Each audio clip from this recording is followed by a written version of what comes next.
Bismillahirrahmanirrahim. Assalamualaikum warahmatullahi wabarakatuh. Syukur alhamdulillah kita masih dipertemukan kembali di channel ini. Dan ketika video ini muncul di beranda YouTube-mu, maka ini mungkin pertanda dari Allah kepadamu. Untuk itu sempatkanlah menuliskan sholawat di kolom komentar. Semoga itu menjadi bukti cinta kita kepada Rasulullah Muhammad SAW. Semoga syafaat beliau melingkupi kita di akhirat kelak. Amin ya rabbal alamin. Allahumma salli ala sayyidina Muhammad wa ala ali sayyidina Muhammad. Harapan dan doa saya semoga saudaraku semuanya selalu diberikan kesehatan, dilapangkan rezekinya, diampuni dosa-dosanya, dan juga dipanjangkan umurnya. Amin ya rabbal alamin. Sahabat beriman yang dirahmati Allah, jadi bacaan dalam sholat itu semuanya menggunakan bahasa Arab. Sedangkan banyak umat Islam berasal dari seluruh penjuru dunia dan tidak semuanya bisa berbahasa Arab. Sebagian orang misalnya di Indonesia berpikir bahwa bacaan dalam sholat apakah mungkin jika menggunakan bahasa Indonesia, karena mungkin menurutnya Allah Subhanahu wa Ta'ala pasti paham meskipun kita menggunakan bahasa apapun, karena Allah Maha Tahu. Namun apakah menggunakan bahasa selain bahasa Arab dalam sholat kita itu bisa menimbulkan dosa? Lalu bacaan seperti apa yang diperbolehkan dan juga dilarang dalam sholat? Dan benarkah ada bacaan dalam sholat yang ketika dibaca bisa menyebabkan diri kita mendapatkan dosa? Silahkan tonton video ini hingga selesai supaya semua informasi yang kami sampaikan bisa diterima secara lengkap sehingga tidak gagal paham insya Allah. Sahabat beriman yang dirahmati Allah, saat mengerjakan sholat ada bacaan-bacaan wajib yang harus kita baca, seperti surat Al-Fatihah di setiap rokaatnya. Jadi surat Al-Fatihah wajib dalam setiap sholat. Ada juga bacaan-bacaan sunnah seperti surat-surat pendek Al-Quran yang kita baca pada 2 rokaat pertama. Lantas, apakah kita bisa menambahkan doa-doa pribadi yang bersifat duniawi di dalam sholat kita? Berikut ini ada kutipan penjelasan terkait hal tersebut dari Syekh Ahli Jum'ah. Beliau mengatakan bahwa orang yang sholat boleh berzikir dan berdoa asalkan tidak bertentangan dengan Al-Quran dan hadis. Pendapat ini didasarkan dari argumentasi Imam Ibnu Hajar Al-Asqalani, di mana beliau berkata, Imam Ibnu Hajar dalam Fathul Bari saat menjelaskan sabda Nabi SAW mengenai doa yang dibaca setelah tasyahud. Kemudian orang itu dipersilahkan berdoa dengan sesuatu yang mengagumkan dirinya dan orang itu pun lalu berdoa. Berdoa untuk memohon kebaikan duniawi tentu saja diperbolehkan. Doa-doa yang bersifat duniawi itu misalnya memohon dilancarkan rezeki, dimudahkan segera bertemu jodohnya, atau minta keturunan, itu boleh dilakukan. Hal ini dibenarkan oleh Imam Al-Baji dalam Am-Muntaqa Syarah Al-Muwatta, di dalam sebuah kitab. Beliau berkata, hal ini sebagaimana Imam Malik berkata, tidak masalah berdoa dalam sholat maktubah dan lainnya dengan bentuk doa sesuai yang dikehendaki, baik itu doa ukhrawi ataupun doa terkait duniawi. baik yang sesuai dengan doa dari Al-Quran ataupun doa dengan mengarang sendiri. Itu pendapat dari Imam Malik. Fenomena menambahkan bacaan dalam sholat pernah juga dilakukan oleh Ibnu Umar dalam kalimat syahadat. Ibnu Umar berkata, saya menambahkan bacaan wahdahu la syarikalah wa asyhadu anna Muhammadan abduhu wa rasuluh, yang artinya tidak ada sekutu baginya dan aku bersaksi bahwa Muhammad adalah Rasulullah. Kita mungkin sudah mengerjakan sholat selama puluhan tahun, tapi ternyata ada fakta-fakta penting yang harus kita ketahui mengenai surat-surat yang kita baca setelah Al-Fatihah. Dalam sholat kita selama ini mungkin kita terbiasa membaca surat-surat pendek tanpa memperhatikan urutan surat-surat tersebut di dalam Al-Quran. Jadi ternyata hal tersebut sangat berbeda dengan sholat yang dilakukan oleh Rasulullah Shallallahu Alaihi Wasallam. Jadi beliau ini sangat jarang membaca surat-surat pendek kecuali beliau sedang dalam perjalanan.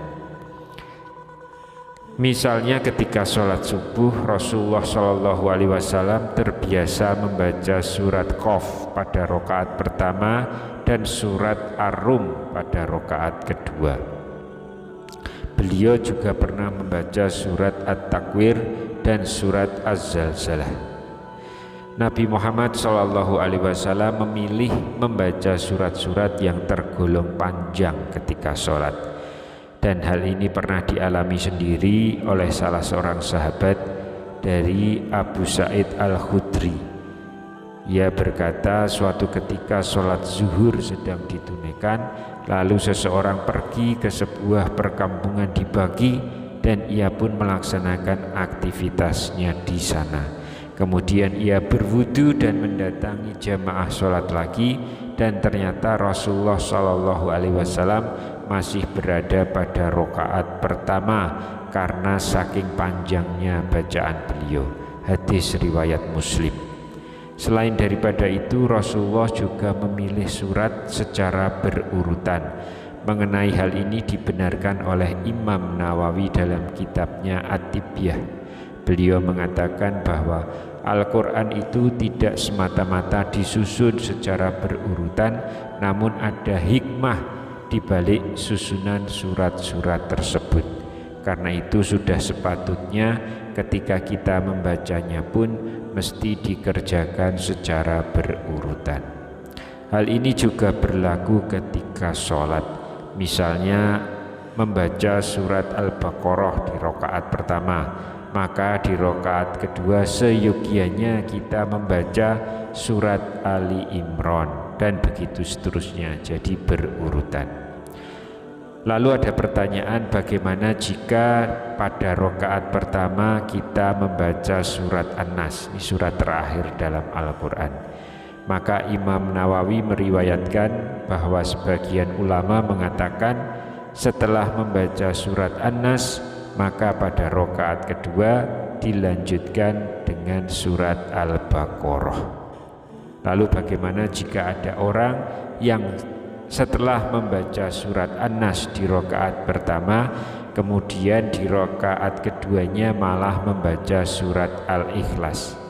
Maka Imam Nawawi mengatakan bahwa hal ini tidak dihukumi sebagai boleh, walaupun ada sebagian ulama yang membaca surat-surat itu secara tidak berurutan dalam sholatnya.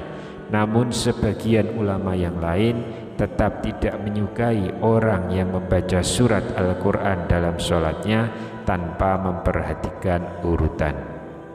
Ada pengecualian tentunya dalam membaca surat Al-Quran secara berurutan dalam sholat, sebab ada beberapa surat yang dianjurkan untuk dibaca pada sholat-sholat tertentu. Misalnya sholat subuh pada hari Jumat disunahkan membaca surat Az-Sajdah pada rakaat pertama dan surat Al-Insan di rakaat keduanya. Berbeda lagi penerapannya ketika kita sedang mengajarkan anak untuk menghafal surat-surat pendek. Boleh saja urutannya dimulai dari surat An-Nas berlanjut hingga ke surat Ad-Duha.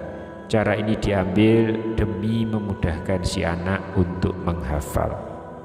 Kemudian saat sholat berjamaah, imam akan membaca surat Al-Fatihah, kemudian dilanjutkan dengan surat-surat pendek yang dipilihnya. Bagaimana jika surat yang dibaca imam tidak kita hafal? Apa yang harus dilakukan makmum? Maka kita kembali ke dalam definisi makmum, bahwa makmum itu tugasnya mengikuti imam. Jadi ketika imam membaca salah satu surat dalam Al-Quran, maka setelah membaca Al-Fatihah, makmum cukup mendengarkan saja. Namun ada pengecualian ketika imam membaca surat At-Tin. Tentang ini maka telah dijelaskan dalam hadis Rasulullah SAW. Ketika imam membaca ayat terakhir dari surat At-Tin, alaihissallahu biahkamil hakimin, yang artinya bukankah Allah hakim yang paling adil, maka makmum pun menjawab bala wa ana ala dzalika minasyahidin, yang artinya iya, aku menyaksikan hal itu, atau aku bersaksi bahwa Allah hakim yang seadil-adilnya. Diriwayatkan dari Abu Hurairah yang mendengar Rasulullah SAW bersabda, siapa yang membaca surat Wattini Wazaitun dan sampai ayat alaihissallahu biahkamil hakimin, bacalah bala wa ana ala ahdalika minasyahidin. Hadis riwayat Abu Daud dan Al-Tirmizi. Kalau kita perhatikan, semua bacaan sholat itu berbahasa Arab, padahal tidak semua umat Islam itu fasih menggunakan bahasa Arab. Sebagai orang yang tinggal di Indonesia misalnya, bahasa Arab bukanlah bahasa ibu kita, sedangkan bacaan sholat dan doa-doa semuanya menggunakan bahasa Arab.